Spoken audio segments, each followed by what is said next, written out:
मेरे प्रिय आत्मन,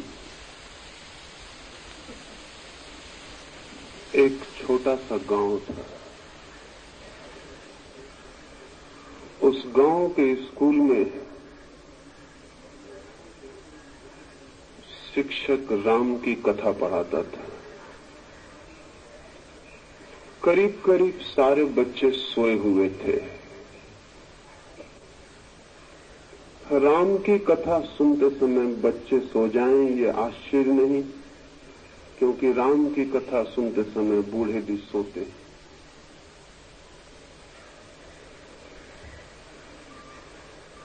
इतनी बार सुनी जा चुकी है जो बात, उसे जागकर सुनने का कोई अर्थ भी नहीं रह जाता। बच्चे सोए थे और शिक्षक भी पढ़ा रहा था, लेकिन कोई भी उसे देखता तो कह सकता था वो भी सोया हुआ पढ़ाता है। उसे राम की कथा कंठस्थ थी। किताब सामने खुली थी, लेकिन किताब पढ़ने की उसे जरूरत न थी। उसे सब याद था, वो यंत्र की भांति कहे जाता था। शायद ही उसे पता हो कि वो क्या कह रहा है।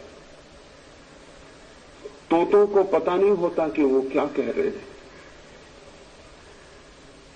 जिन्होंने शब्दों को कंठस्थ कर लिया है उन्हें भी पता नहीं होता कि वे क्या कह रहे हैं।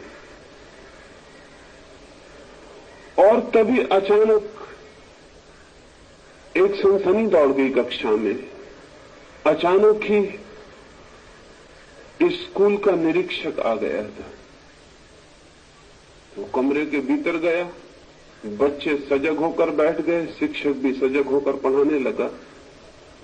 उस निरीक्षक ने कहा कि मैं कुछ प्रश्न पूछना चाहूंगा, और चूंकि राम की कथा पढ़ाई जाती है इसलिए राम से संबंधित ही कोई प्रश्न पूछूं। उसने बच्चों से एक सीधी सी बात पूछी। उसने पूछा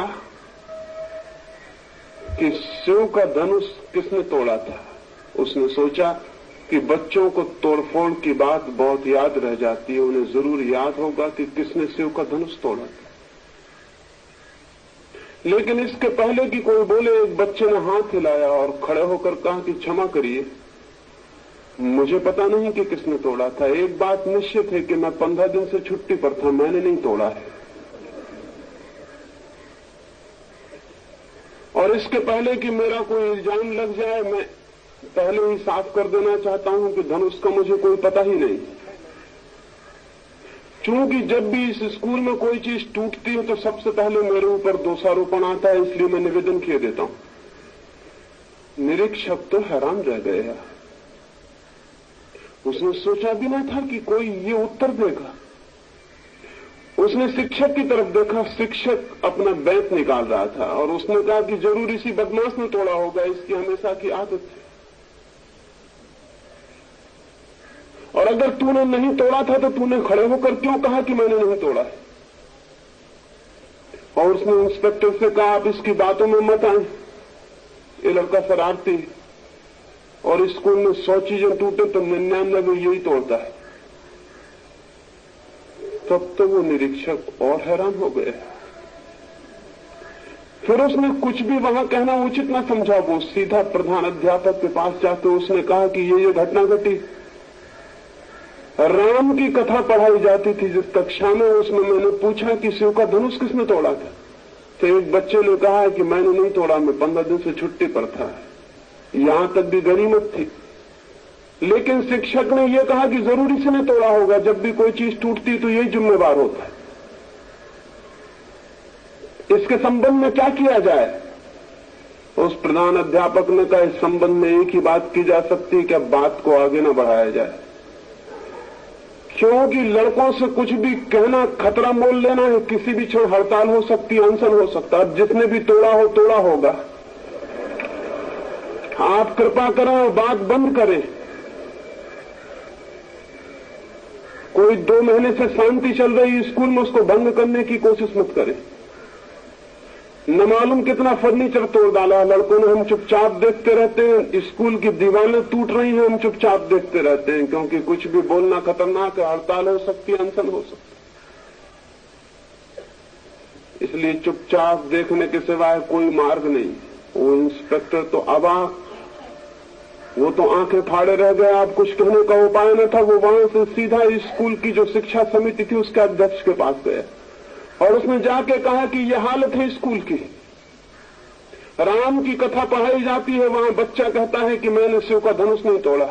शिक्षक कहता है इसी ने तोड़ा होगा। प्रधान अध्यापक कहता है कि जिसने भी तोड़ा हो बात को रफा दफा कर दे, शांत कर दे, इसमें आगे बढ़ाना ठीक नहीं, हड़ताल हो सकती है। आप क्या कहते हैं? उस अध्यक्ष ने कहा कि ठीक ही कहता है प्रधान अध्यापक, किसी ने भी तोड़ा हो हम ठीक करवा देंगे समिति की तरफ से। आप फर्नीचर वाले के यहां भिजवा दें और ठीक करवा लें। इसकी चिंता करने की जरूरत नहीं कि किसने तोड़ा, सुधरवाने का उपाय होगा। आपको सुधरवाने की जरूरत है, और क्या करना है। वो स्कूल का इंस्पेक्टर मुझसे ये सारी बात कहता था और मुझसे पूछने लगा कि क्या स्थिति है ये। मैंने उससे कहा इसमें कुछ बड़ी स्थिति नहीं है, मनुष्य की एक सामान्य कमजोरी है, वही इस कहानी में प्रकट होती है। और वो कमजोरी क्या है? वो कमजोरी ये है कि जिस संबंध में हम कुछ भी नहीं जानते, उस संबंध में भी हम ऐसे ही घोषणा करना चाहते हैं कि हम जानते हैं। वे कोई भी कुछ नहीं जानते थे कि शिव का धनुष क्या है। क्या उचित ना होता कि वे कह देते कि हमें पता नहीं है कि शिव का धनुष क्या है? लेकिन अपना अज्ञान कोई भी स्वीकार नहीं करना चाहता। और मनुष्य जाति के इतिहास में इससे बड़ी कोई दुर्घटना नहीं घटी है कि हम अपना अज्ञान स्वीकार करने को राजी नहीं होते। जीवन के किसी भी प्रश्न के संबंध में कोई भी आदमी इतनी हिम्मत और साहस नहीं दिखा पाता कि मुझे पता नहीं है।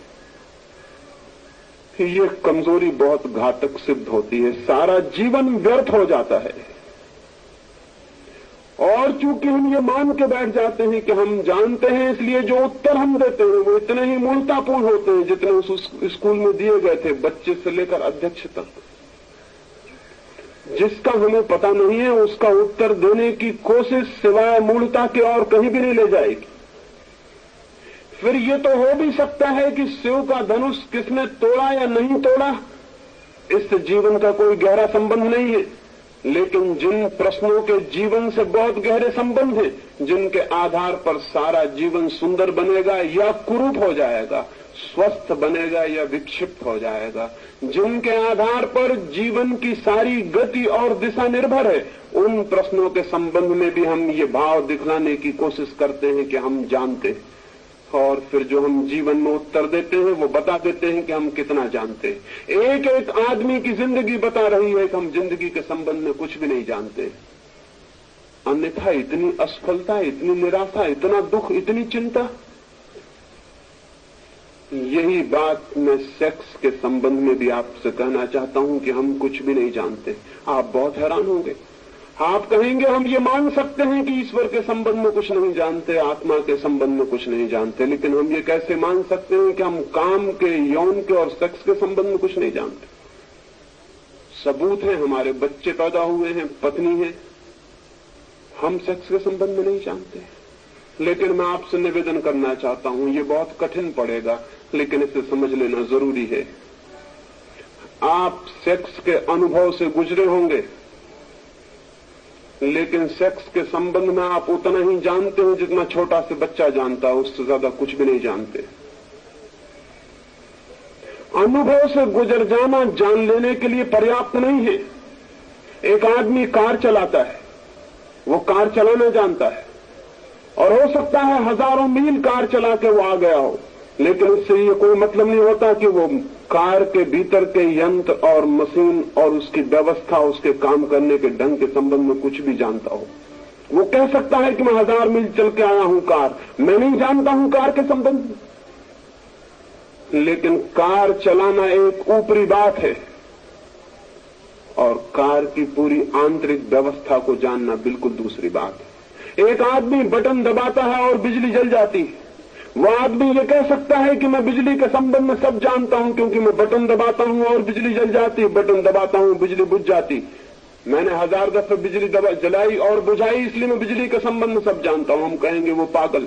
बटन दबाना और बिजली जला लेना और बुझा लेना बच्चे भी कर सकते हैं, इसके लिए बिजली के ज्ञान की कोई भी जरूरत नहीं। बच्चे कोई भी पैदा कर सकता है, सेक्स को जानने से इसका कोई संबंध नहीं। शादी कोई भी कर सकता है, पशु भी बच्चे पैदा कर रहे हैं, लेकिन वे सेक्स के संबंध में कुछ जानते हैं, इस भ्रम में पड़ने का कोई कारण नहीं। सच तो यह है कि सेक्स का कोई विज्ञान ही विकसित नहीं हो सका, सेक्स का कोई शास्त्र ठीक से विकसित नहीं हो सका, क्योंकि हर आदमी ये मानता है कि हम जानते हैं। शास्त्र की जरूरत क्या है, विज्ञान की जरूरत क्या है? और मैं आपसे कहता हूं कि इससे बड़ी दुर्भाग्य की और कोई बात नहीं है, क्योंकि जिस दिन सेक्स का पूरा शास्त्र और पूरा विचार और पूरा विज्ञान विकसित होगा, उस दिन हम बिल्कुल नए तरह के आदमी को पैदा करने में समर्थ हो सकते हैं। फिर ये कुरूप और ये अपंग मनुष्यता पैदा करने की जरूरत नहीं, ये रुग्ण और रोते हुए और उदास आदमी पैदा करने की जरूरत नहीं, ये पाप और अपराध से भरे हुए संतति को जन्म देने की जरूरत नहीं। लेकिन हमें कुछ भी पता नहीं, हम सिर्फ बटन दबाना और बुझाना जानते हैं, और उसी से हमने समझ लिया है कि हम बिजली के जानकार हो गए। सेक्स के संबंध में पूरी जिंदगी बीत जाने के बाद भी आदमी इतना ही जानता है, बटन दबाना और बुझाना, इससे ज्यादा कुछ भी नहीं। लेकिन चूंकि ये भ्रम है कि हम सब जानते हैं, इसलिए इस संबंध में कोई शोध, कोई खोज, कोई विचार, कोई चिंतन का कोई उपाय नहीं। और इसी भ्रम के कारण कि हम सब जानते हैं, हम किसी से न कभी कोई बात करते हैं, न विचार करते हैं, न सोचते हैं, क्योंकि जब सभी को सब पता है तो जरूरत क्या है। और मैं आपसे कहना चाहता हूं कि जीवन में और जगत में सेक्स से बड़ा न कोई रहस्य और न कोई गुप्त और गहरी बात है। अभी हमने अणु को खोज निकाला है। जिस दिन हम सेक्स के अणु को भी पूरी तरह जान सकेंगे, उस दिन मनुष्य जाति ज्ञान के बिल्कुल नए जगत में प्रविष्ट हो जाएगी। अभी हमने पदार्थ की थोड़ी बहुत खोजबीन की है और दुनिया कहां से कहां पहुंच गई। जिस दिन हम चेतना के जन्म की प्रक्रिया और कीमिया को समझ लेंगे, उस दिन हम मनुष्य को कहां से कहां पहुंचा देंगे, इसको आज कहना कठिन। लेकिन एक बात निश्चित कही जा सकती है कि काम की शक्ति और काम की प्रक्रिया जीवन और जगत में सर्वाधिक रहस्यपूर्ण, सर्वाधिक गहरी, सबसे ज्यादा मूल्यवान बात है, और उसके संबंध में हम बिल्कुल चुप हैं। जो सर्वाधिक मूल्यवान है उसके संबंध में कोई बात भी नहीं की जाती है। आदमी जीवन भर संभोग से गुजरता है और अंत तक भी नहीं जान पाता कि क्या था संभोग। तो जब मैंने पहले दिन आपसे कहा कि शून्य का, अहंकार शून्यता का, विचार शून्यता का अनुभव होगा, तो अनेक मित्रों को ये बात अनहोनी आश्चर्यजनक लगी। एक मित्र ने लौटते हुए मुझे कहा, ये तो हमें ख्याल में भी ना था, लेकिन ऐसा हुआ है। एक बहन ने आज मुझे आकर कहा, लेकिन मुझे तो इसका कोई अनुभव नहीं। आप कहते हैं तो इतना मुझे ख्याल आता है कि मन थोड़ा शांत और मौन होता है, लेकिन मुझे अहंकार शून्यता का या किसी और गहरे अनुभव का कोई भी पता नहीं। हो सकता है अनेकों को इस संबंध में विचार मन में उठा हो। उस संबंध में थोड़ी सी बातें और गहराई में स्पष्ट कर लेनी जरूरी है। पहली बात, मनुष्य जन्म के साथ ही संभोग के पूरे विज्ञान को जानता हुआ पैदा नहीं होता है। शायद पृथ्वी पर बहुत थोड़े से लोग अनेक जीवन के अनुभव के बाद संभोग की पूरी कला और पूरा का पूरी विधि और पूरा शास्त्र जानने में समर्थ हो पाते, और यही वे लोग हैं जो ब्रह्मचर्य को उपलब्ध हो जाते हैं। क्योंकि जो व्यक्ति संभोग की पूरी बात को जानने में समर्थ हो जाता है, उसके लिए संभोग व्यर्थ हो जाता है, वो उसके पार निकल जाता, अतिक्रमण कर जाता। लेकिन इस संबंध में कुछ बहुत स्पष्ट बातें नहीं कही गई हैं। एक बात, पहली बात स्पष्ट कर लेनी जरूरी है, वो ये कि ये भ्रम छोड़ देना चाहिए कि हम पैदा हो गए हैं इसलिए हमें पता है क्या है काम, क्या है संभोग। नहीं, पता नहीं। और नहीं पता होने के कारण जीवन पूरे समय काम और सेक्स में उलझा रहता है और व्यतीत होता है। मैंने आपसे कहा पशुओं का बंधा हुआ समय है, उनकी ऋतु है, उनका मौसम है। आदमी का कोई बंधा हुआ समय नहीं। क्यों? पशु शायद मनुष्य से ज्यादा संभोग की गहराई में उतरने में समर्थ है और मनुष्य उतने भी समर्थ नहीं रह गया है। जिन लोगों ने जीवन के इन तलों पर बहुत खोज की है और गहराइयों में गए हैं, और जिन लोगों ने जीवन के बहुत से अनुभव संग्रहित किए हैं, उनको ये जानना, ये सूत्र उपलब्ध हुआ है कि अगर संभोग 1 मिनट तक रुकेगा तो आदमी दूसरे दिन फिर संभोग के लिए लालायत हो जाएगा। अगर 3 मिनट तक रुक सके तो 1 सप्ताह तक उसे सेक्स की वो याद भी नहीं आएगी, और अगर 7 मिनट तक रुक सके तो 3 महीने तक के लिए सेक्स से इस तरह मुक्त हो जाएगा कि उसकी कल्पना में भी विचार प्रविष्ट नहीं होगा। और अगर 3 घंटे तक रुक सके तो जीवन भर के लिए मुक्त हो जाएगा, जीवन में उसको कल्पना भी नहीं उठेगी। लेकिन सामान्यतः क्षण भर का अनुभव है मनुष्य का, 3 घंटे की कल्पना करनी भी मुश्किल है। लेकिन मैं आपसे कहता हूं कि 3 घंटे अगर संभोग की स्थिति में, उस समाधि की दशा में व्यक्ति रुक जाए तो एक संभोग पूरे जीवन के लिए सेक्स से मुक्त करने के लिए पर्याप्त। इतनी तृप्ति पीछे छोड़ जाता है, इतना अनुभव, इतना बोध छोड़ जाता है कि जीवन भर के लिए पर्याप्त हो जाता है। एक संभोग के बाद व्यक्ति ब्रह्मचर्य को उपलब्ध हो सकता है, लेकिन हम तो जीवन भर संभोग के बाद भी उपलब्ध नहीं होते। क्या है, बूढ़ा हो जाता है आदमी, मरने के करीब पहुंच जाता है और संभोग की कामना से मुक्त नहीं हो पाता। संभोग की कला और संभोग के शास्त्र को भी उसने समझा नहीं, और न कभी किसी ने समझाया है, न विचार किया है, न सोचा है, न बात की है। कोई संवाद भी नहीं हुआ जीवन में कि अनुभवी लोग उस पर संवाद करते और विचार करते। हम बिल्कुल पशुओं से भी बदतर हालत पर उस स्थिति में हैं। आप कहेंगे कि एक क्षण से 3 घंटे तक संभोग की दशा ठहर सकती, लेकिन कैसे? कुछ थोड़े से सूत्र आपको कहता हूं, उन्हें थोड़ा ख्याल में रखेंगे तो ब्रह्मचर्य की तरफ जाने में बड़ी यात्रा सरल हो जाएगी। संभोग करते क्षणों में श्वास जितनी तेज होगी, संभोग का काल उतना ही छोटा होगा। श्वास जितनी शांत और शिथिल होगी, संभोग का काल उतना ही लंबा हो जाएगा। अगर श्वास को बिल्कुल शिथिल रहने का थोड़ा सा अभ्यास किया जाए तो संभोग के क्षणों को कितना ही लंबा किया जा सकता है, और संभोग के क्षण जितने लंबे होंगे उतने ही संभोग के भीतर से समाधि का जो सूत्र मैंने आपसे कहा है, निरअहंकार भाव, इगोलेसनेस और टाइमलेसनेस का अनुभव शुरू हो जाएगा। श्वास अत्यंत शिथिल होनी चाहिए। श्वास के शिथिल होते ही संभोग की गहराई, अर्थ और नए उद्घाटन शुरू हो जाएंगे। और दूसरी बात, संभोग के क्षण में ध्यान दोनों आंखों के बीच, जहां योग आज्ञा चक्र को बताता है, वहां अगर ध्यान हो तो संभोग की सीमा और समय 3 घंटों तक बढ़ाया जा सकता है, और एक संभोग व्यक्ति को सदा के लिए ब्रह्मचर्य में प्रतिष्ठित कर देगा। न केवल इस जन्म के लिए बल्कि अगले जन्म के लिए भी। किन्हीं एक बहन ने पत्र लिखा है और मुझे पूछा है कि विनोबा तो बाल ब्रह्मचारी हैं, क्या उनको समाधि का अनुभव नहीं हुआ होगा? मेरे बाबत पूछा है कि मैंने तो विवाह नहीं किया, मैं तो बाल ब्रह्मचारी हूं, मुझे समाधि का अनुभव नहीं हुआ होगा। उन बहन को अगर वो यहां मौजूद हो तो मैं कहना चाहता हूं, विनोबा को या मुझे या किसी को भी बिना अनुभव के ब्रह्मचर्य उपलब्ध नहीं होता। वो अनुभव चाहे इस जन्म का हो चाहे पिछले जन्म का हो, जो इस जन्म में ब्रह्मचर्य को उपलब्ध होता है वो पिछले जन्मों के गहरे संभोग के अनुभव के आधार पर और किसी आधार पर नहीं। कोई और रास्ता नहीं है।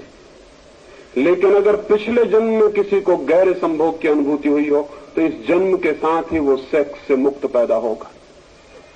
उसकी कल्पना के मार्ग पर सेक्स कभी भी खड़ा नहीं होगा और उसे हैरानी होगी दूसरे लोगों को देखकर कि ये क्या बात है, लोग क्यों पागल हैं, क्यों दीवाने हैं। उसे कठिनाई होगी ये जांच करने में भी कि कौन स्त्री है कौन पुरुष है, इसका भी हिसाब रखने में और फैसला करने में कठिनाई होगी।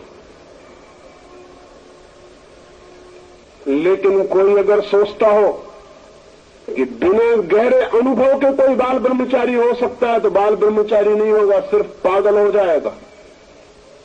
जो लोग जबरदस्ती ब्रह्मचर्य थोपने की कोशिश करते हैं वो सिर्फ विक्षिप्त होते हैं और कहीं भी नहीं पहुंचते।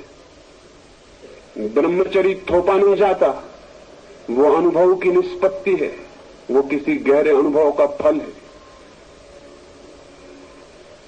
और वो अनुभव संभोग का ही अनुभव है। अगर वो अनुभव एक बार भी हो जाए तो अनंत जीवन की यात्रा के लिए सेक्स से मुक्ति हो जाती है। तो दो बातें मैंने कही उस गहराई के लिए। श्वास शिथिल हो, इतनी शिथिल हो कि जैसे चलते ही नहीं, और ध्यान सारी अटेंशन आज्ञा चक्र के पास हो, दोनों आंखों के बीच के बिंदु पर हो। जितना ध्यान मस्तिष्क के पास होगा उतने ही संभोग की गहराई अपने आप बढ़ जाएगी और जितनी श्वास शिथिल होगी उतनी लंबाई बढ़ जाएगी। और आपको पहली दफा अनुभव होगा कि संभोग का आकर्षण नहीं है मनुष्य के मन में, मनुष्य के मन में समाधि का आकर्षण है। और एक बार उसकी झलक मिल जाए, एक बार बिजली चमक जाए और हमें दिखाई पड़ जाए अंधेरे में कि रास्ता क्या है, फिर हम रास्ते पर आगे निकल सकते हैं। एक आदमी एक गंदे घर में बैठा है, दीवारें अंधेरी हैं और धुएं से पुती हुई हैं, घर बदबू से भरा हुआ है, लेकिन खिड़की खोल सकता है। उस गंदे घर की खिड़की में खड़े होकर भी वो देख सकता है दूर आकाश को, तारों को, सूरज को, उड़ते हुए पक्षियों को। और तब उस घर के बाहर निकलने में कठिनाई न रह जाएगी। जिसे एक बार दिखाई पड़ गया कि बाहर निर्मल आकाश, सूरज, चांद है, तारे हैं, उड़ते हुए पक्षी हैं, हवाओं में झूमते हुए वृक्ष और फूलों की सुगंध है, मुक्ति है बाहर, वो फिर अंधेरी और धुएं से भरी हुई और सीलन और बदबू से भरी हुई कोठरियों में बैठने को राजी नहीं होगा, वो बाहर निकल जाएगा। जिस दिन आदमी को संभोग के भीतर समाधि का पहली थोड़ी सी भी अनुभूति होती है, उसी दिन सेक्स का गंदा मकान, सेक्स की दीवारें अंधेरे से भरी हुई व्यर्थ हो जाती हैं और आदमी बाहर निकल आता है। लेकिन ये जानना जरूरी है कि साधारणतः हम उस मकान के भीतर पैदा होते हैं जिसकी दीवारें बंद है, जो अंधेरे से पुती हैं, जहां बदबू है, जहां दुर्गंध है। और इस मकान के भीतर ही पहली दफा मकान के बाहर का अनुभव करना जरूरी है, तभी हम बाहर जा सकते हैं और इस मकान को छोड़ सकते हैं। जिस आदमी ने खिड़की नहीं खोली उस मकान की और उसी मकान के कोने में आंख बंद करके बैठ गया है कि मैं इस गंदे मकान को नहीं देखूंगा, वो चाहे देखे और चाहे न देखे, वो गंदे मकान के भीतर ही है और भीतर ही रहेगा। जिनको आप ब्रह्मचारी कहते हैं, तथाकथित जबरदस्ती थोपे हुए ब्रह्मचारी, वो सेक्स के मकान के भीतर उतने ही है जितना कि कोई भी साधारण आदमी है। आंख बंद किए बैठे, आप आंख खोले बैठे, इतना ही फर्क है। जो आप आंख खोल के कर रहे हैं वो आंख बंद करके भीतर कर रहे हैं, जो आप शरीर से कर रहे हैं वो मन से कर रहे हैं, और कोई भी फर्क नहीं। इसलिए मैं कहता हूं कि संभोग के प्रति दुर्भाव छोड़ दें, समझने की चेष्टा, प्रयोग करने की चेष्टा और संभोग को एक पवित्रता की स्थिति दें। मैंने 2 सूत्र कहे, तीसरी एक भाव दशा चाहिए। संभोग के पास जाते समय वैसी भाव दशा जैसे कोई मंदिर के पास जाता है, क्योंकि संभोग के क्षण में हम परमात्मा के निकटतम होते हैं। इसीलिए तो संभोग में परमात्मा सृजन का काम करता है और नए जीवन को जन्म देता है। हम क्रिएटर के निकटतम होते हैं। संभोग की अनुभूति में हम सृष्टा के निकटतम होते हैं। इसलिए तो हम मार्ग बन जाते हैं और एक नया जीवन हमसे उतरता है और गतिमान हो जाता है। हम जन्मदाता बन जाते हैं। क्यों? सृष्टा के निकटतम है वो स्थिति। अगर हम पवित्रता से, प्रार्थना से सेक्स के पास जाएं तो हम परमात्मा की झलक को अनुभव कर सकते हैं। लेकिन हम तो सेक्स के पास एक घृणा, एक दुर्भाव, एक कंडेमनेशन के साथ जाते हैं।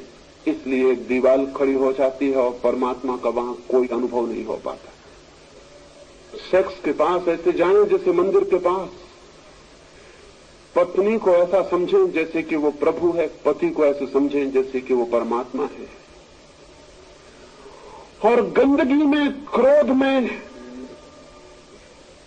कठोरता में, द्वेष में, ईर्ष्या में, जलन में, चिंता के क्षणों में कभी भी सेक्स के पास ना जाएं। होता उल्टा है। जितना आदमी चिंतित होता है, जितना परेशान होता है, जितना क्रोध से भरा होता है, जितना घबराया होता है, जितना एंग्विश में होता है, उतना ही ज्यादा वो सेक्स के पास जाता है। आनंदित आदमी सेक्स के पास नहीं जाता, दुखी आदमी सेक्स की तरफ जाता है, क्योंकि दुख को भुलाने के लिए उसको एक मौका दिखाई पड़ता है। लेकिन स्मरण रखें कि जब आप दुख में जाएंगे, चिंता में जाएंगे, उदास, हारे हुए, क्रोध में लड़े हुए जाएंगे, तब आप कभी भी सेक्स की उस गहरी अनुभूति को उपलब्ध नहीं कर पाएंगे जिसकी कि प्राणों में प्यास है। वो समाधि की झलक वहां नहीं मिलेगी। लेकिन यही उल्टा होता है। मेरी प्रार्थना है जब आनंद में हो, जब प्रेम में हो, जब प्रफुल्लित हो और जब प्राण प्रेयरफुल हो, जब ऐसा मालूम पड़े कि आज हृदय शांति से और आनंद से, कृतज्ञता से भरा हुआ है, तभी क्षण है संभोग के निकट जाने का। और वैसा व्यक्ति संभोग में समाधि को उपलब्ध होता है। और एक बार भी समाधि की एक किरण मिल जाए तो संभोग से सदा के लिए मुक्त हो जाता है और समाधि में गतिमान हो जाता है। स्त्री और पुरुष का मिलन एक बहुत गहरा अर्थ रखता है। स्त्री और पुरुष के मिलन में पहली बार अहंकार टूटता है और हम किसी से मिलते हैं। मां के पेट से बच्चा निकलता है और दिन रात उसके प्राणों में एक ही बात लगी रहती है, जैसे कि हमने किसी वृक्ष को उखाड़ लिया जमीन से, तो उस पूरे वृक्ष के प्राण तड़पते हैं कि जमीन से कैसे वापस जुड़ जाए, क्योंकि जमीन से जुड़ा हुआ होकर ही उसे प्राण मिलता था, रस मिलता था, जीवन मिलता था, वाइटलिटी मिलती थी। जमीन से उखड़ गया तो उसकी सारी जड़ें चिल्लाएंगी कि मुझे जमीन में वापस भेज दो। उसका सारा प्राण चिल्लाएगा कि मुझे जमीन में वापस भेज दो। वो उखड़ गया, टूट गया, अपरूटेड हो गया। आदमी जैसे ही मां के पेट से बाहर निकलता अपरूटेड हो जाता है। वो सारे जीवन और जगत से एक अर्थ में टूट गया, अलग हो गया। अब उसकी सारी पुकार और सारे प्राणों की आकांक्षा जगत और जीवन और अस्तित्व से, एग्जिस्टेंस से वापस जुड़ जाने की है। उसी पुकार का नाम प्रेम की प्यास है। प्रेम का और अर्थ क्या है? हर आदमी चाह रहा है कि मैं प्रेम पाऊं और प्रेम करूं। प्रेम का मतलब क्या है? प्रेम का मतलब है कि मैं टूट गया हूं, आइसोलेट हो गया हूं, अलग हो गया हूं, मैं वापस जुड़ जाऊं जीवन से। लेकिन इस जुड़ने का गहरे से गहरा अनुभव मनुष्य को सेक्स के अनुभव में होता है, स्त्री और पुरुष को होता है। वो पहला अनुभव है जुड़ जाने का। और जो व्यक्ति इस जुड़ जाने के अनुभव को प्रेम की प्यास, जुड़ने की आकांक्षा के अर्थ में समझेगा, वो आदमी एक दूसरे अनुभव को भी शीघ्र उपलब्ध हो सकता है। योगी भी जुड़ता है, साधु भी जुड़ता है, संत भी जुड़ता है, समाधिस्थ व्यक्ति भी जुड़ता है, संभोगी व्यक्ति भी जुड़ता है। संभोग करने में दो व्यक्ति जुड़ते हैं। एक व्यक्ति दूसरे व्यक्ति से जुड़ता है और एक हो जाता है। समाधि में एक व्यक्ति समष्टि से जुड़ता है और एक हो जाता है। संभोग दो व्यक्तियों के बीच मिलन है, समाधि एक व्यक्ति और अनंत के बीच मिलन है। स्वभावतः दो व्यक्तियों का मिलन क्षण भर को हो सकता है। एक व्यक्ति और अनंत का मिलन अनंत के लिए हो सकता है। दोनों व्यक्ति सीमित हैं, उनका मिलन असीम नहीं हो सकता।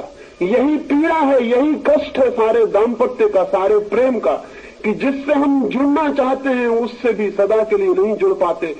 क्षण भर को जुड़ते हैं और फिर फासले हो जाते हैं। फासले पीड़ा देते हैं, फासले कष्ट देते हैं, और निरंतर दो प्रेमी इसी पीड़ा में परेशान रहते हैं कि फासला क्यों है। और हर चीज फिर धीरे धीरे ऐसी मालूम पड़ने लगती है कि दूसरा फासला बना रहा है, इसलिए दूसरे पर क्रोध पैदा होना शुरू हो जाता है।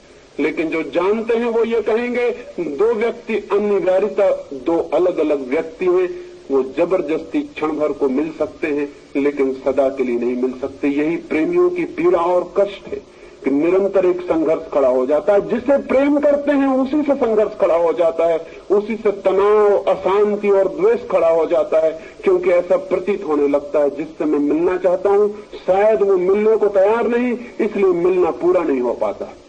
लेकिन इसमें व्यक्तियों का कसूर नहीं है। दो व्यक्ति अनंतकालीन तल पर नहीं मिल सकते, एक क्षण के लिए मिल सकते हैं, क्योंकि व्यक्ति सीमित है, उनके मिलने का क्षण भी सीमित होगा। अगर अनंत मिलन चाहिए तो वो परमात्मा से हो सकता है, वो समस्त अस्तित्व से हो सकता है। जो लोग संभोग की गहराई में उतरते हैं उन्हें पता चलता है एक क्षण मिलने का इतना आनंद है तो अनंत काल के लिए मिल जाने का कितना आनंद होगा, उसका तो हिसाब लगाना मुश्किल है। एक क्षण के मिलन की इतनी अद्भुत प्रतीति है तो अनंत से मिल जाने की कितनी प्रतीति होगी, कैसी प्रतीति होगी। जैसे घर में दिया जल रहा हो और उस दिए से हम हिसाब लगाना चाहें कि सूरज की रोशनी में कितने दिए जल रहे हैं, हिसाब लगाना बहुत मुश्किल हो जाएगा। एक दिया बहुत छोटी बात है, सूरज बहुत बड़ी बात है। सूरज पृथ्वी से 60,000 गुना बड़ा है, 10 करोड़ मील दूर है, तब भी हमें तपाता है, तब भी हमें झुलसा देता है। उतने बड़े सूरज को एक छोटे से दिए से हम तौलने जाएं तो कैसे तौल सकेंगे। लेकिन नहीं, एक दिए से सूरज को तौला जा सकता है, क्योंकि दिया भी सीमित है और सूरज भी सीमित है। दिए में एक कैंडल का लाइट है तो अरबों खरबों कैंडल का लाइट होगा सूरज में, लेकिन सीमा आंकी जा सकती है, तौली जा सकती है। लेकिन संभोग में जो आनंद है और समाधि में जो आनंद है उसे फिर भी नहीं तौला जा सकता, क्योंकि संभोग अत्यंत क्षणिक दो क्षुद्र व्यक्तियों का मिलन है और समाधि बूंद का अनंत के सागर से मिल जाना है। उसे कोई भी नहीं तौला जा सकता, उसे तौलने का कोई भी उपाय नहीं है, उसे कोई मार्ग नहीं कि हम जांच लें कि वो कितना होगा। इसलिए जब वो उपलब्ध होता है, जब वो उपलब्ध हो जाता है तो फिर कहां सेक्स, फिर कहां संभोग, फिर कहां कामना। जब उतना आनंद मिल गया तब कोई कैसे सोचेगा, कैसे विचार करेगा उस क्षण भर के सुख को पाने के लिए। तब वो सुख दुख जैसा प्रतीत होता है, तब वो सुख पागलपन जैसा प्रतीत होता है, तब वो सुख शक्ति का अपव्यय प्रतीत होता है और ब्रह्मचर्य सहज फलित हो जाता है। लेकिन संभोग और समाधि के बीच एक सेतु है, एक ब्रिज है, एक यात्रा है, एक मार्ग है। समाधि जिसका अंतिम छोर है आकाश में जाकर, संभोग उस सीढ़ी का पहला सोपान है, पहला पाया है। और जो इस पाए के ही विरोध में हो जाते हैं वो आगे नहीं बढ़ पाते, ये मैं आपसे कह देना चाहता हूं। जो इस पहले पाए को इंकार करने लगते हैं वे दूसरे पाए पर पैर नहीं रख सकते हैं, मैं आपसे ये कह देना चाहता हूं। इस पहले पाए पर भी अनुभव से, ज्ञान से, बोध से पैर रखना जरूरी है। इसलिए नहीं कि हम उसी पर रुके रह जाएं, बल्कि इसलिए कि हम उस पर पैर रख के आगे निकल जा सके। लेकिन मनुष्य जाति के साथ एक अद्भुत दुर्घटना हो गई। जैसा मैंने कहा, वो पहले पाए के विरोध में हो गया है और अंतिम पाए पर पहुंचना चाहता है।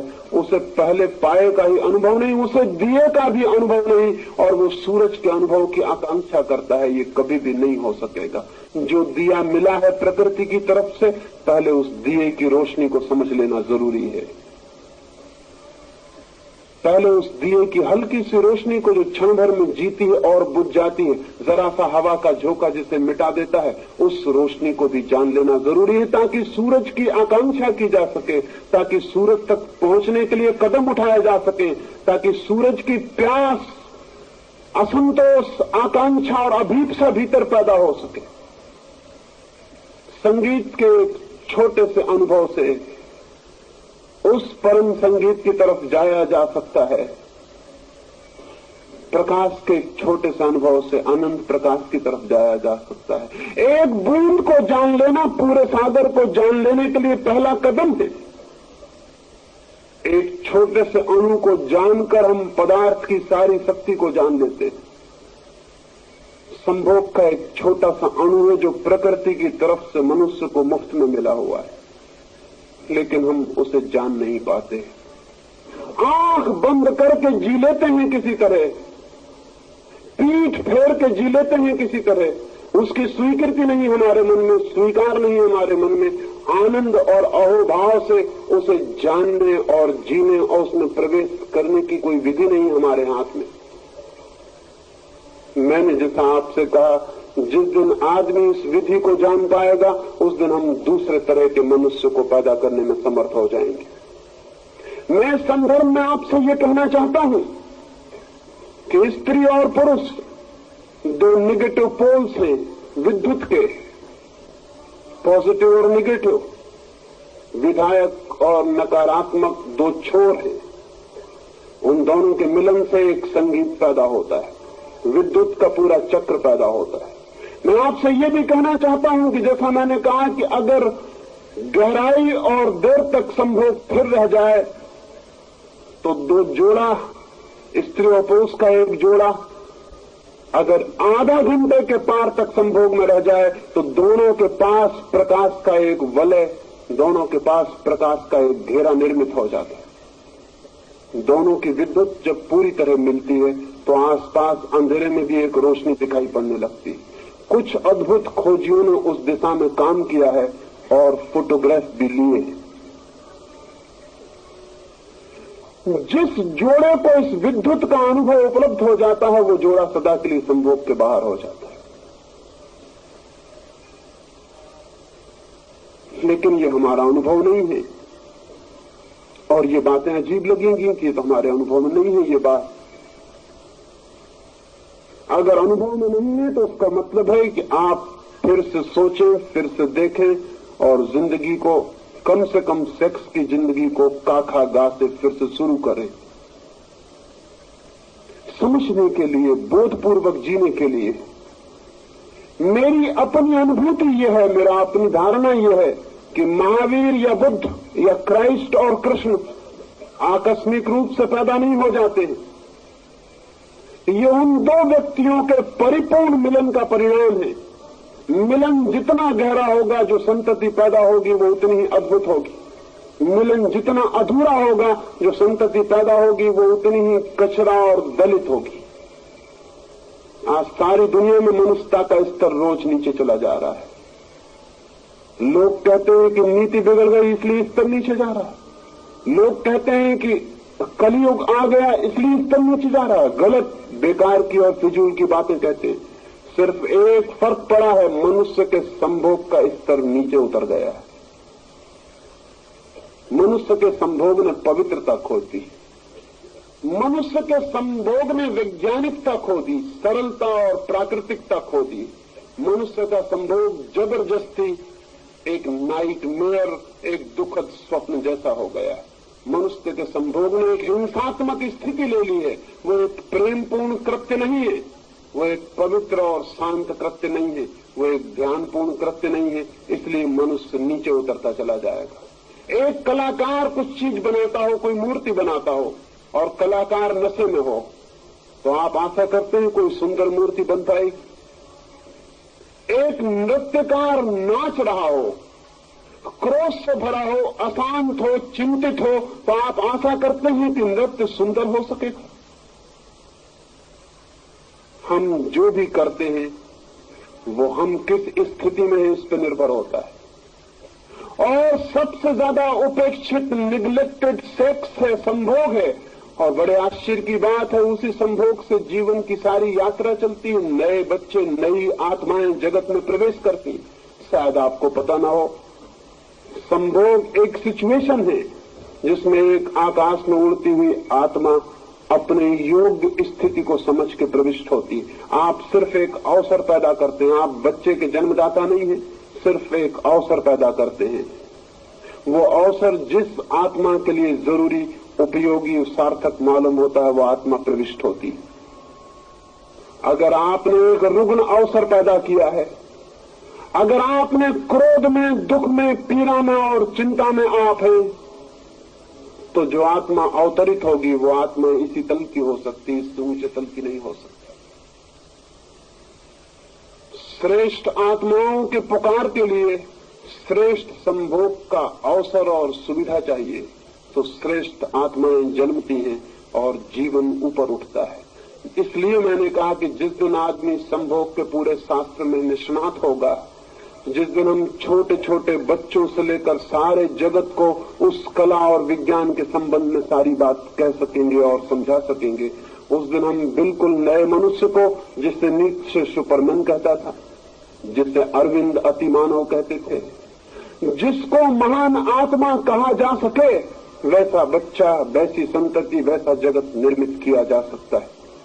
और जब तक हम ऐसा जगत निर्मित नहीं कर लेते हैं, तब तक न शांति हो सकती है विश्व में, न युद्ध रुक सकते हैं, न घृणा रुकेगी, न अनीति रुकेगी, न दुश्चरित्रता रुकेगी, न व्यभिचार रुकेगा, न जीवन का यह अंधकार रुकेगा। लाख राजनीतिक चिल्लाते रहें, मत फिक्र करें, 5 मिनट के पानी गिरने से कोई फर्क नहीं पड़ेगा।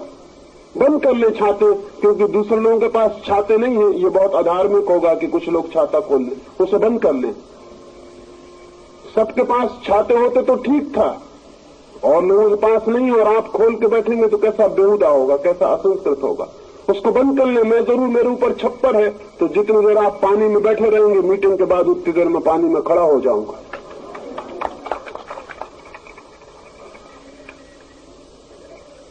नहीं मिटेंगे युद्ध, नहीं मिटेगी अशांति, नहीं मिटेगी हिंसा, नहीं मिटेगी ईर्षा।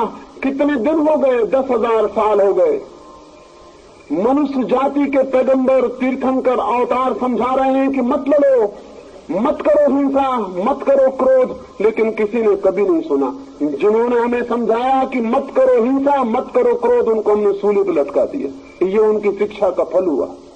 गांधी हमें समझाते थे कि प्रेम करो, एक हो जाओ, हमने गोली मार दी। ये कुल उनकी शिक्षा का फल हुआ। दुनिया के सारे मनुष्य, सारे महापुरुष हार गए हैं, ये समझ लेना चाहिए, असफल हो चुके हैं।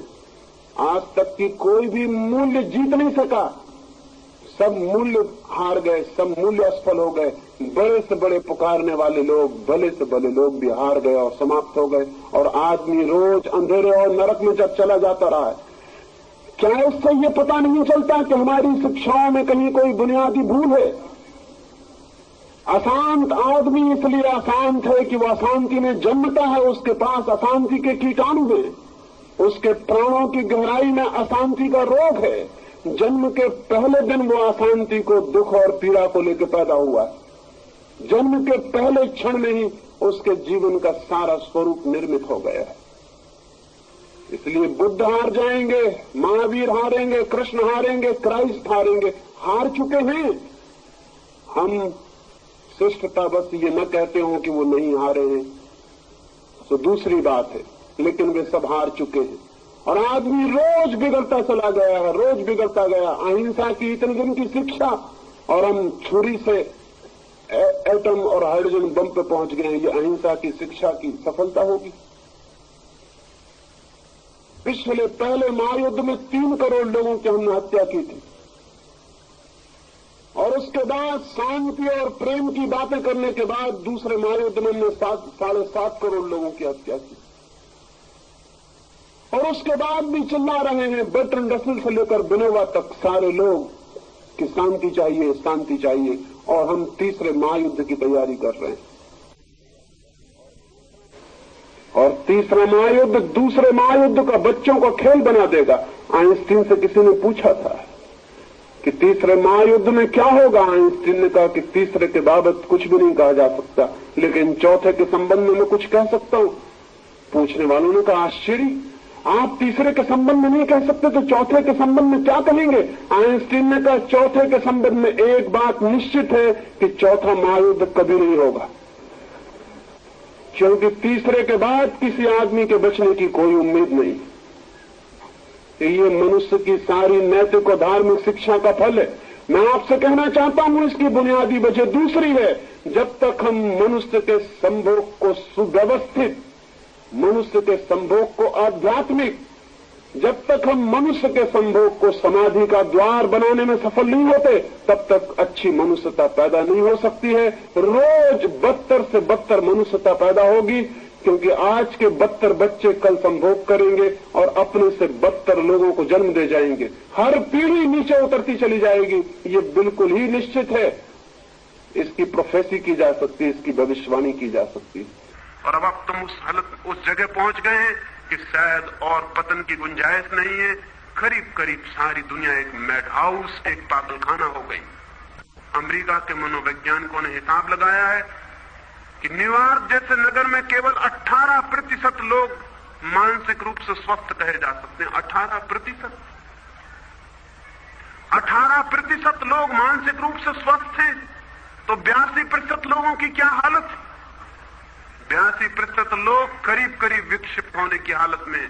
आप कभी अपने संबंध में कोने में बैठ के विचार करना, तो आपको पता चलेगा कि पागलपन कितना है भीतर। किसी तरह दबाए हैं पागलपन को, किसी तरह संभल के चले जा रहे हैं, वो बात दूसरी। जरा सा कोई धक्का दे दे और कोई भी आदमी पागल हो सकता है। ये संभावना है कि 100 वर्ष के भीतर सारी मनुष्यता एक पागल घर बन जाए, सारे लोग करीब करीब पागल हो जाएं। फिर हमें एक फायदा होगा कि पागलों के इलाज की कोई जरूरत न रहेगी। एक फायदा होगा कि पागलों के चिकित्सक नहीं होंगे। एक फायदा होगा कि कोई अनुभव नहीं करेगा कि कोई पागल है, क्योंकि पागल का पहला लक्षण यह है कि वो कभी नहीं मानता कि मैं पागल हूं। इतना ही फायदा होगा, लेकिन ये रुग्णता बढ़ती चली जाती है। ये रोग, ये अस्वास्थ्य, ये मानसिक चिंता और मानसिक अंधकार बढ़ता चला जाता है। क्या मैं आपसे कहूं कि सेक्स को स्पिरिचुअलाइज किए बिना, संभोग को आध्यात्मिक बनाए बिना कोई नई मनुष्यता पैदा नहीं हो सकती। इन 3 दिनों में यही थोड़ी सी बातें मैंने आपसे कही। निश्चित ही एक नए मनुष्य को जन्म देना है। मनुष्य के प्राण आतुर हैं ऊंचाइयों को छूने के लिए, आकाश में उड़ जाने के लिए, चांद तारों जैसे रोशन होने के लिए, फूलों जैसे खिल जाने के लिए, नृत्य के लिए, संगीत के लिए। आदमी की आत्मा रोती है और प्यासी है, और आदमी कोल्हू की बैल की तरह एक चक्कर में घूमता है और उसी में समाप्त हो जाता है, चक्कर के बाहर नहीं उठ पाता है। क्या है कारण? कारण एक ही है, मनुष्य की जनन की प्रक्रिया बेहूदी है, एब्सर्ड है। मनुष्य के पैदा होने की विधि पागलपन से भरी हुई है। मनुष्य के संभोग को हम द्वार नहीं बना सके समाधि का, इसलिए मनुष्य का संभोग समाधि का द्वार बन सकता है। इन 3 दिनों में इसी छोटे से मंत्र पर मैंने सारी बातें कही, और अंत में एक बात दोहरा दूं और आज की चर्चा मैं पूरी करूं। मैं ये कह देना चाहता हूं कि जीवन के सत्यों से आंखें चुराने वाले लोग मनुष्य के शत्रु हैं। जो आपसे कहे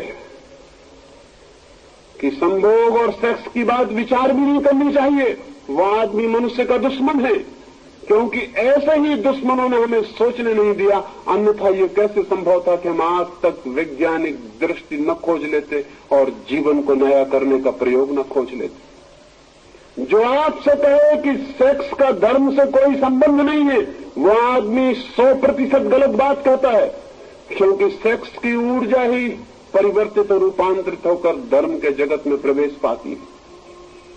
वीर की शक्ति ही ऊर्ध्वस्वी होकर मनुष्य को उन लोकों में ले जाती है जिनका हमें कोई भी पता नहीं, जहां कोई मृत्यु नहीं है, जहां कोई दुख नहीं है,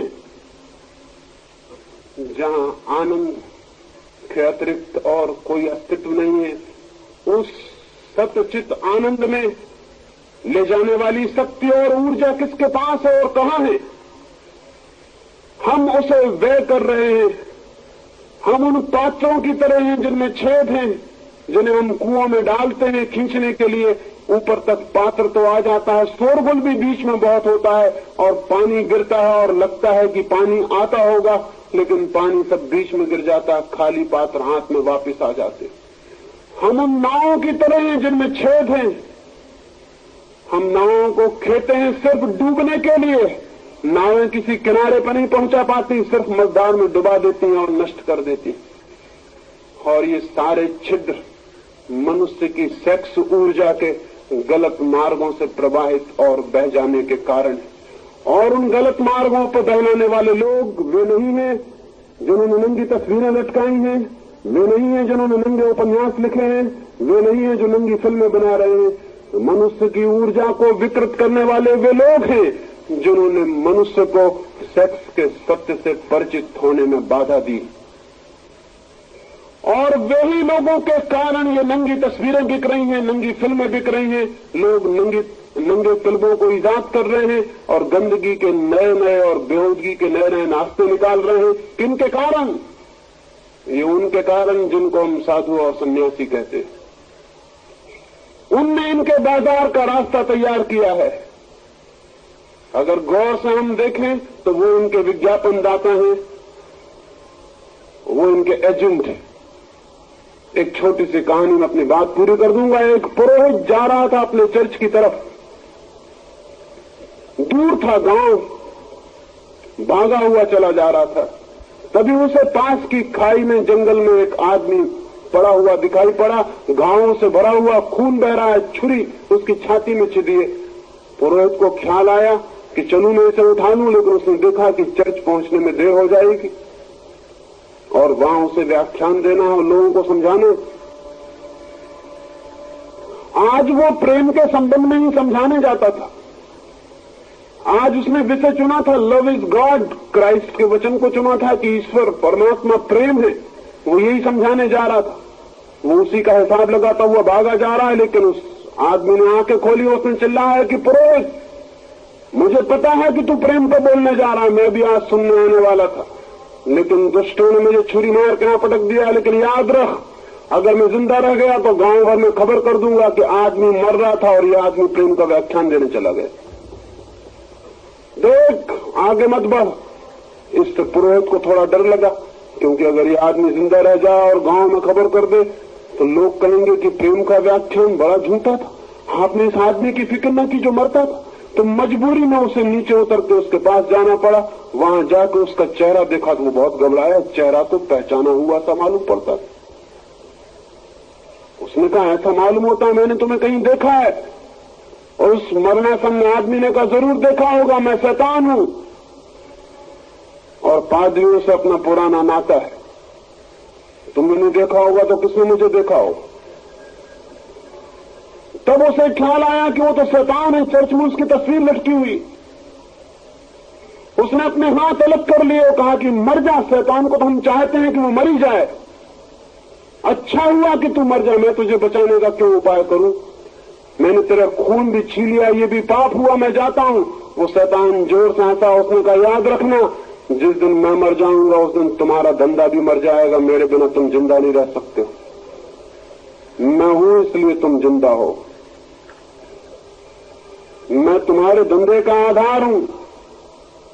मुझे बचाने की कोशिश करो, नहीं तो जिस दिन शैतान मर जाएगा उसी दिन पुरोहित, पंडा, पुजारी सब मर जाएगा।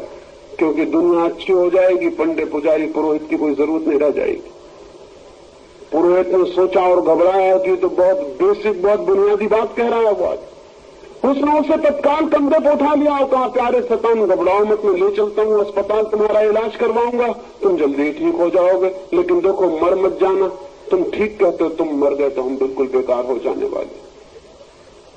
हमें ख्याल भी नहीं आ सकता कि पुरोहित के धंधे के पीछे शैतान है। हमें यह भी ख्याल नहीं आ सकता कि शैतान के धंधे के पीछे पुरोहित है। ये जो शैतान का धंधा चल रहा है, सेक्स का शोषण चल रहा है सारी दुनिया में। हर चीज के पीछे सेक्स का शोषण चल रहा है। हमें ख्याल भी नहीं आ सकता कि पुरोहित का हाथ है इसके पीछे। पुरोहित ने जितनी निंदा की है, सेक्स उतना आकर्षक हो गया है। पुरुष ने जितने दमन के लिए कहा है, आदमी उतना भोग में गिर गया है। पुरोहित ने जितना इंकार किया कि सेक्स के संबंध में सोचना ही मत, सेक्स उतनी अनजान पहेली हो गई और हम उसके संबंध में कुछ भी करने में असमर्थ हो गए। नहीं, ज्ञान चाहिए, ज्ञान शक्ति है और सेक्स का ज्ञान बड़ी शक्ति बन सकता है। अज्ञान में जीना हितकर नहीं है और सेक्स के अज्ञान में जीना तो बिल्कुल हितकर नहीं है। ये भी हो सकता है कि हम न जाएं चांद पर, कोई जरूरत नहीं है चांद पर जाने की। चांद को जान लेने से कोई मनुष्य जाति का बहुत हित नहीं हो जाएगा। ये भी जरूरी नहीं है कि हम पैसिफिक सागर की गहराइयों में उतरे 5 मील, जहां की सूरज की रोशनी भी नहीं पहुंचती। उसको जान लेने से भी मनुष्य जाति का कोई बहुत परम मंगल हो जाने वाला नहीं। ये भी जरूरी नहीं है कि हम एटम को तोड़ें और पहचानें।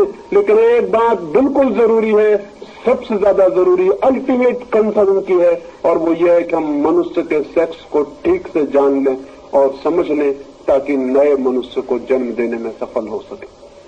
ये थोड़ी सी बातें 3 दिन में मैंने आपसे कही।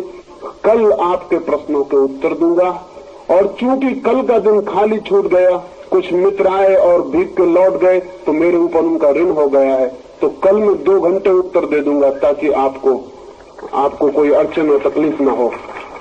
अपने प्रश्न आप लिख के दे देंगे ईमानदारी से, क्योंकि ये मामला ऐसा नहीं है कि आप परमात्मा आत्मा के संबंध में जिस तरह की बातें पूछते हैं वो यहाँ पूछे।